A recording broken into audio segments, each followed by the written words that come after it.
So we got to the airport, 1984, got the Fiat Panda, and here we are, me and my sister and my girlfriend, and now we're going down to these back road streets to Ibiza, not knowing, there's no sat navigation system, had no clue where we were going apart from, as far as we know, that it's down there. So eventually, after about 20 minutes of being on the road, and the roads were pretty dark as well at the time, and it's my first time of actually driving on the other side of the road too. So it really was a first time experience for me, the whole trip. We eventually get to the West End. Now, we got there roughly about 2, 3 o'clock in the morning. So we decided that we'd sleep in the car for the first night, and so I think it was kind of near where Paradis is. There's a car park just around the corner there. So we decided to park up there. So around about 6:30 in the morning, the sun was beating into the car. The three of us laid out in his Fiat Panda, and it's the first time we saw the West End. Yeah, it was quite glamorous for us at the time, Did you know where to go or anything? Or? No, I had no clue. In fact, there was only one place two places that I knew, three places that I knew where to go. One place was called the HO2 Bar, which was run by a guy called Liverpool Sid. And then there was the West End Project Bar, which was many years ago, which was run by Trevor Fung, stroke Paul Oakenfold. And the third place was Ecstasis as a club. So these are the only three places that I knew where to go. So everything was like an adventure for me, and but I loved it. I really loved the fact that there was all these clubs on the island that was just truly amazing. The music at the time was very much led by the kind of new romantic kind of sound, high energy sound. I remember hearing Gary Newman Cars and Yellow, the band Yellow, and hearing a track called The Race for the first time at an old school club actually called Manhattan's, which isn't there anymore. But they had this sound system which was surround sound on the dance floor. There was hardly no one in this club whatsoever, and it stunk like hell because it was just old and damp and dingy. But the sound was brilliant. It's massive, big bass bins and stuff. And there's one part in the race where the actual car goes around the room, meow. And just for that moment, it was just like wow, and it was just awesome. So we got the DJ to play it again, just so we can experience that sound. But the clubs were just brilliant. I mean, Privilege before was Coup, and Amnesia was an open air club before as well, and of course Coup, which was an open air club as well. So we never had open air clubs in England or anywhere else that I've ever been. So this was all really amazing and exciting for me. The first gig I did, which is in 1991, I did play at a club called Summum, and this club is still there today. It was just a phenomenal night. I mean, not many people knew who I was, but I also got to play another club called Chaos, which is now called Eden today, and this is where the kind of CarlCox's legacy started to happen. Where people started to want to know who this DJ was. I got an opportunity to play with DJ Alfredo also. Was invited to play with him at Pasha, where he never invited any other DJ to play with him. But for me, because he was working alongside Paul Oakenfold in the early days for doing a lot of these events, and he knew that I could DJ and basically give an essence to the Pasha crowd, I got invited there. So anything that I actually did in Ibiza got noted. So my kind of road to space in the end of the day was purely based on people talking about who I was. So I got asked to play there by James Horrocks from React Music, and they did a night at space in the daytime, and this was interesting because again, not many people knew who I was, but because I had an album out on React called Fact, I was a part of that their life system in the sense of what they wanted to create on the island as well, and I went into space and absolutely killed it, and then the managers and the people at space were like, who's that DJ? So it was I was always then invited to do the opening parties and the closing parties in the early days at space.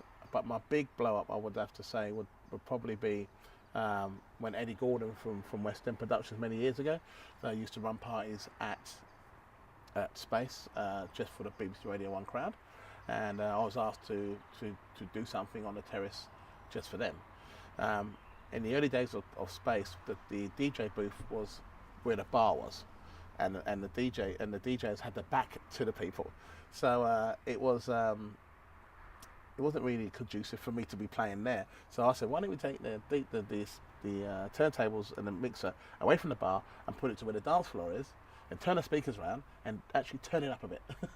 And they did that, and we had 1,000 people there, and I probably did one of my longest sets on the terrace ever, around about 7 hours of just great house music and summer sounds, which just added their essence to where the club is today. This night was one of the things that really put the Space Terrace on the map. And then they went, right, okay, well, now we need to build a DJ booth, now we need to put a bigger sound system, and yada yada yada. And for me, that's when the terrace was born, right there.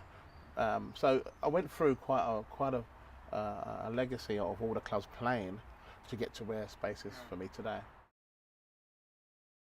I've got a lot of memories, if you can imagine, and we could be here for months going on about. But obviously, when I did the Radio 1 party, that was phenomenal because everyone it's the first time you actually had over 1,000 people on the terrace actually dancing and having a really great time. Because the terrace is always about people just going out and lounging outside, but then going inside the club and then rocking out to techno music.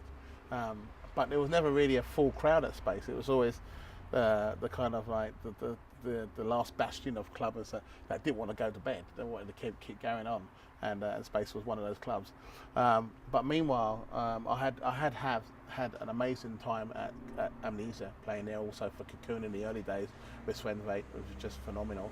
I've had some amazing times at Privilege too, of course with Many Mission as well, because I used to play there as well, and had an amazing birthday party there, which I won't elaborate on too much, but I ended up with wearing a blonde wig and a tutu, so yeah, that was quite interesting as a night. But you can imagine it was Many Mission, so anything went.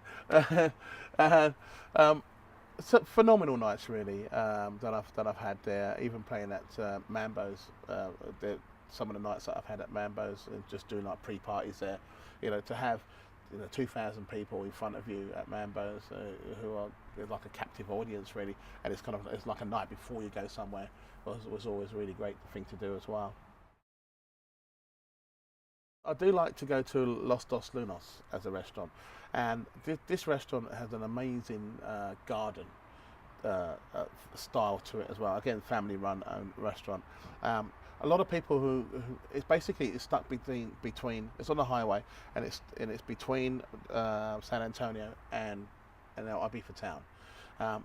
But basically, if you're going to Ibiza town, and then it's on the same side as where Amnesia is as the club, and you can't really miss it if you're going up and down there. But it's a really beautiful, lovely run restaurant. The ham on that they slice there is just to die for. But I feel really at home there when I always say when I get to Los Dos Lunas, I'm in Ibiza. The Underground is a really good, cool, small club. Doesn't really get a lot of look in, which I think is quite nice, because then it's purely based on that you're on the island, and you kind of find almost like a club which is just on the more or less the roadside of the main strip. Excuse me, going from San Antonio to Ibiza, which is on the right hand side again, more or less next to Los Dos Lunas. And it's got a great terrace outside as well, which you can hang out and still listen to the music, and you can go inside, and it's a nice, beautiful DJ booth and area and where you can dance.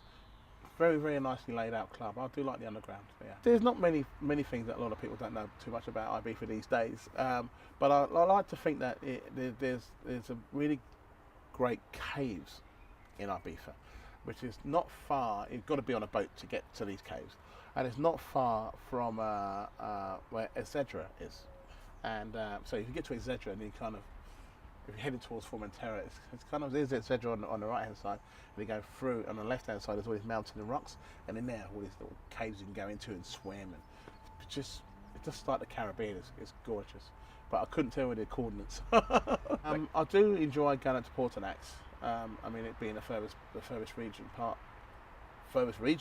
of the island. And the thing is, there's hardly no one there. This is just brilliant. You know, you can be on a beach absolutely on your own, knowing that everyone is down at the other end.